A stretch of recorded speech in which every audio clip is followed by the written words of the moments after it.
ഒരു തിരുജനന പിറവിക്കായി നാം ഒരുങ്ങുകയാണ്.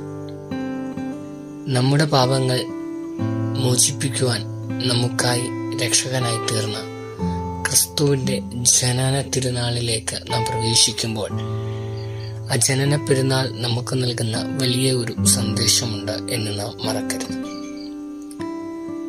ക്രിസ്മസിന്റെ സന്ദേശം ഒരു സെക്യുലർ ലോകത്ത് നിലനിർത്തുക അത്യന്തം പ്രധാനമാണ്. ആധുനിക സമൂഹം കച്ചവടം, ഉപഭോഗം, വിനോദം എന്നിവയിൽ ആഴത്തിലായിരിക്കാൻ പ്രേരിപ്പിക്കുന്നവയാണ്.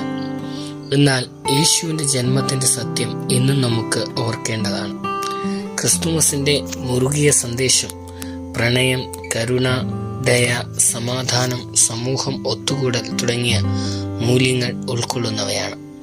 ഈ സന്ദേശങ്ങൾ ഉപഹാരങ്ങൾ കൈമാറൽ, ദരിദ്രർക്കും സംതൃപ്തിയില്ലായ്മ അനുഭവിക്കുന്നവർക്കും സഹായം എത്തിക്കുന്ന പ്രവർത്തനങ്ങളിലൂടെ സമർപ്പിക്കുകയും കുടുംബങ്ങൾക്കിടയിൽ പ്രാർത്ഥനകൾ നടത്തുകയും ക്രിസ്തുമസിന്റെ ശരിയായ അർത്ഥം പ്രചരിപ്പിക്കുവാനുള്ള ശ്രമങ്ങൾ നടത്തുകയും ചെയ്യാം.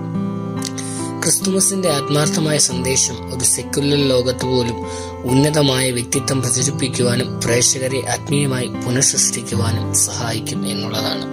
അതുകൊണ്ട് വീണ്ടും ഒരു തിരുജനന പെരുന്നാളിലേക്ക് നാം പ്രവേശിക്കുമ്പോൾ നമ്മെ തന്നെ ഒന്ന് മാനസാന്തരപ്പെടുത്തി രൂപാന്തരപ്പെടുത്തി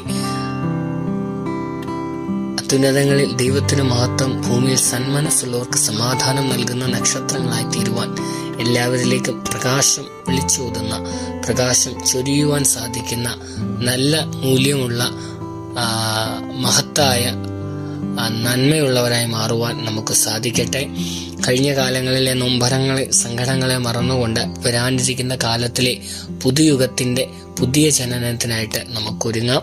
ഏവർക്കും തിരുജനന പിറവി ആശംസിക്കുന്നു.